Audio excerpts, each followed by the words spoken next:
everybody, it's Wednesday and this is the Morning Booster. In this video we're going to check out this 3 booster pack bundle that I got from Target over the weekend. So as you can see right now, we've got this 3-pack, and the reason I bought this was it's quite clear just looking at it that top booster pack is actually a Dominaria booster, and right now Dominaria boosters are going for about $6 each online and at the few stores in the area that are actually carrying them. So I knew right out of the gate with this whole bundle only being $12 that was a bit of a steal. Now granted, on top of the 3 boosters you're also getting 1 single foil card. In this case we're getting Lathliss Dragon Queen. Now she is a Core 2019 foil rare that's currently going for about $3.74. So if you add that into each of the boosters costing roughly $3.50, this isn't actually that bad of a deal for 3 boosters and a single card. Now granted, we know the Dominaria one's actually worth a little bit more, but we don't know what the 2 below it are. I'm gonna guess one of them is Core 2019 and the other one, I'm not quite sure. It's purple, so I think that's the Eldarin one set, but we're going to find out. So why don't we go ahead. Let's first crack open the bundle itself just to see what 3 boosters I got. Now, when I was checking this out, one of the concerns I also had was whether or not a pack like this could be tampered with. I'm assuming because it was at Target and it was kind of in the card section of the store that these booster packs are originals. They haven't been opened, they haven't been touched in any way. But still, to see a bundle like this always kind of gives me reservations. If you go online and you look at things like eBay, what I'm seeing right now is a lot of auctions where they have a very rare, expensive card as the thumbnail, and then they'll say, oh, look, here is a Savannah Dual Land. And then you got to look for the word repack, which means is what they're doing is they're doing these repackaged boosters, and then you could potentially win that 1 card. Reality is, in most of those cases, you're going to get a bunch of crap, and you're going to spend $15, and you're going to regret doing it. But with this bundle deal, since it's coming from a major retailer, I'm confident, or at least feel like what I'm getting is an actual set of boosters and not something that's been tampered with. But we're going to find out. So here we go. We've got the Lathliss Dragon Queen card, and I can see that the card looks to have a little bit of, I don't want to say scuffing. It does not look like it's mint. I mean, it's a nice looking card. It's probably very good, but I do see a little bit of dinks along the edge of the card, which would probably reduce its value. So originally I said this was $3.74 asking price, probably looking at about $2 now. We see the first of the booster packs, as I mentioned, is Dominaria, so that's a win right there. And then, as I suspected, the second one is the Throne of Eldarin, or Eldaron. And the third one is, oh, what do we get here? Core Set 2020. Okay, so I was expecting this bottom one to be Core Set 2019, but it's Core Set 2020. So again, I mean, if you really add all 3 of these up and you're paying $3.50 each, it's about the same as if you bought them retailed 1 by 1. Not a bad deal. Given the age of the Dominaria one, obviously that's worth a little bit more. Knowing that, I debate whether or not to open this one. So we're going to save that one to last. We'll start with the Core 20 and see what we get out of that first. We're going to go ahead and pick Lathliss too. We're going to put her over there to the side for the moment. So I have not opened up any of the Core 20 sets. I've done quite a few Core 2021, and I've done quite a few Core 2019, but I completely skipped over Core 20. I'm not a big fan of reprints unless the art is new or there's something interesting about them. I just generally don't like buying the core sets. But now that I've got one, let's see what we've got inside of it. So we've got Moat Piranhas, Fire Elemental, Angelic Gift, Fathom Fleet Cutthroat. When it comes to a bundle like this, as I'm going through the cards, one of the things that I think about is that, again, buying these up to get the Dominaria is probably a strong play right now, especially considering for $12 plus tax, we're looking at 10% Myers, that's $1.20, so you're looking at about $13.20 for the set, so that's not a bad deal to get those. I don't know what the Throne of Eldarin boosters are going for, but we're going to check that in a moment. We'll find out. All right, so we're still going through the core 20, though. I'm not seeing anything too exciting. So here are the uncommons. First one of these is an artifact. So when Wolf Rider Saddle enters the battlefield, create a 2/2 green wolf creature token, then attach Wolf Rider Saddle to it. Equipped creature gets +1/+1 and can't be blocked by more than one creature. Not bad. Next up, we've got Rule of Law. Oh my gosh, this is an oldie but goodie. Each player can't cast more than one spell each turn. So I don't remember what set that originally came out of, but I remember playing this card at some point.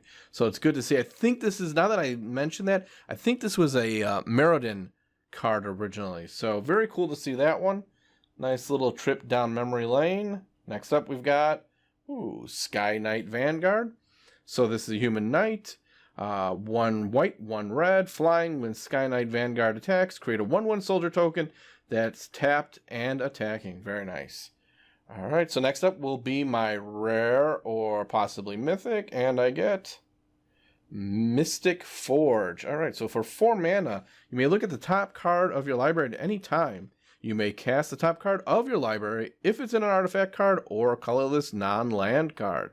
For tap, pay 1 life, exile the top card of your library. That's a pretty good card. And then we've got, oh, look there. We've got our Dismal Blackwater. And then finally, we got a Demon Token. We've seen those before. And that's it. So that is what's in the core 20 booster. We got out of this bundle deal. So next up, we're going to check out the Throne of Eldraine booster pack that came with the bundle. Now, these packs are currently selling at roughly $3 a pack. I checked out Miniature Market and they're doing them by, I think, $2.75. Some other places are closer to $3, a couple of $3.25. So there's not a lot of value to these packs right now. Knowing that, I don't have as much of an issue opening it. So let's check out and just see what we get inside of it.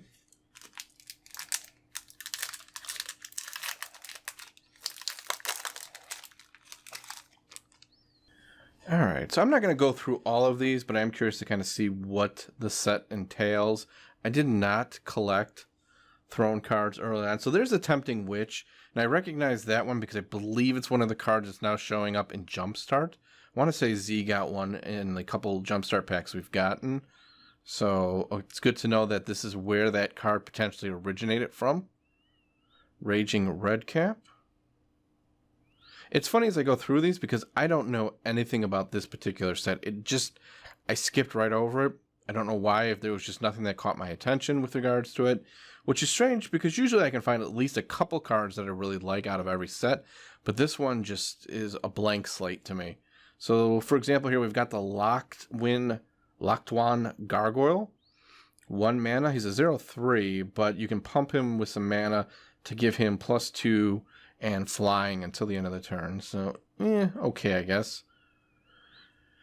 All right, so here we go. We've got the Toonvale Treefolk. Interesting. Mistford River Turtle. Fortifying Provisions. Ooh. Okay, so this is a common card, so not a lot of value to it right now, but it is a land, and I'm always curious in the non-standard land cards. So this one, you can tap it to add 1 red mana. Dwarven Mine enters the battlefield tapped unless you control 3 or more mountains. When Dwarven Battle Mine enters the battlefield untapped, create a 1/1 red dwarf creature token. Okay, I like that. So it's a land that gives you a creature when it first comes into play. I think that's pretty good. Memory Theft. It would be fun if one of these boosters held something really epic in terms of each of the sets that they come out of. I'd love to just see something where I'm screaming and jumping up and down. But again, with this set, I have no clue. So I'm purely just guessing right now if anything is of value. So the Spinning Wheel real quick, that guy is 3 mana. Add 1 mana of any color, and then 5 and tap, and you can tap target creature. So yeah, that's just a mana source primarily. I don't see the other ability coming into play very often for casual play, but it's all right. And then we got the Rampant Smasher. Now real quick here. All right, so this is our second uncommon. All right, so Flaxen Intruder. That artwork I've seen pop up somewhere else before. I'd be lying to you if I said where I've seen it, but it is so familiar right now. So I'm going to take a look at this one. It's a human berserker. It's 1 green mana. It can be played as a sorcery, which I'm assuming is that Welcome Home ability. Create 3 2/2 bear tokens. Okay, so it's a take on Goldilocks and the 3 bears. Very, very, very cool. So now a little bit of it's coming back to me. So this is all take on old folklore, folk tales. Kind of a magic spin on those things. So, all right, so I get this one now. So that's a pretty cool card, understanding it. But really what we want to see is this next one, the Rare Mythic, and it turns out to be... Ooh, like I said, I always love when I ever can get a rare or mythic land. And here we go. So we got Castle Embereth. Castle Embereth enters the battlefield tapped unless you control a mountain. You can tap it for 1 red mana, or for 2 red mana and 1 colorless, you can tap until creatures you control get +1/+0 until end of turn. So that is a cool card, fantastic artwork there. And most importantly, it's a rare, which I'm always after when it comes to lands. So I will call that a win regardless of the value. Obviously right now you can see what it costs on screen, but for me it's a card that I hold some value to because of the fact that I collect lands. So awesome to see. Our next card is a swamp. So we're going to put that one up there. And then it should just be the advertising. Okay, on an adventure. So, not knowing all the mechanics that also came out of this set, it seems here that this is similar to a token. After an adventure resolves, you can place the exiled card here. You may cast the creature from exile.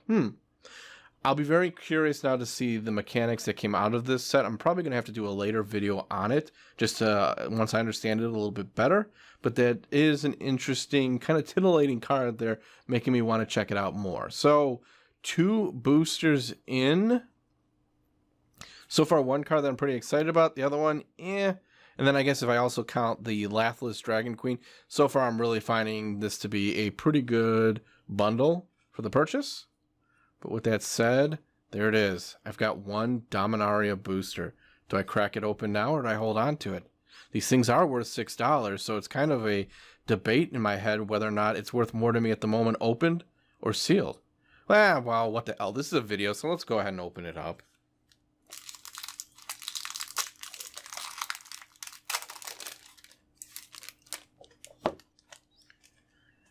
Alright, so we start off with Invoke the Divine.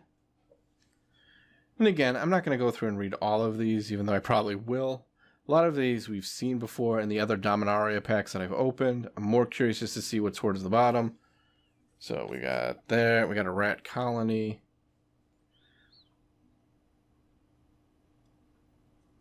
Keldon Overseer.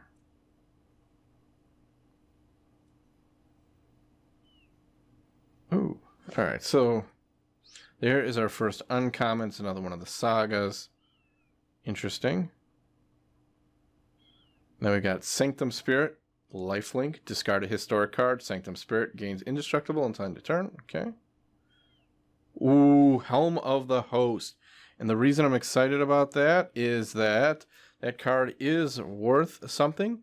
And I have a couple of these in my collection now, so I'm glad to see another one. Well, the other thing I'm noticing is that was only 2 uncommons. So the other card is, oh, Shivan Fire. Foil. And there's our 3rd uncommon. And our land. So, hey, Helm of the Host, not a bad pull out of that pack. Kind of glad I opened it because it's really not a pack that had anything major in it, but still a decent enough card. So overall, if we really look at what we got out of this bundle, so if we look at what we got in terms of our most collectible cards, our rares and no mythics in this case, we can see we got Helm of the Host, which is going for about $9 right now. We've got Lathliss, which is going for about $3.50. So we're up to $12.50. Mystic Forge is going for roughly about $3. So we're up to $15.50. And then, unfortunately, the card that I think I'm most excited about, our Castle of Embereth, is only worth about 90 cents. So if you round it all up, you're roughly, out of this bundle pack, I got $16 worth of cards for $13.25. So a decent trade-off. Again, values are relatives. You know, obviously somebody's going to buy them, but if I were to take these over to my friendly local gaming store right now, I could easily trade in the Helm of the Host, probably get about $5 worth of credit for that one. So not a bad set of pulls given the cost of the bundle versus what I would pay for the individual packs and the extra rare card if I went and got them singularly. With that said, I hope you enjoyed this video. I would be curious to know what your thoughts are on these bundle deals. Have you seen them before? Have you purchased them? Have you pulled some amazing cards out of a bundle deal like this one? If you have, leave those comments on down below. Also, if you're enjoying these videos, hit that like and subscribe button. The more likes, the more subscriptions I get to this channel, the more videos I'll continue to create. With that said though, and as always, thanks for watching everybody. Till next time.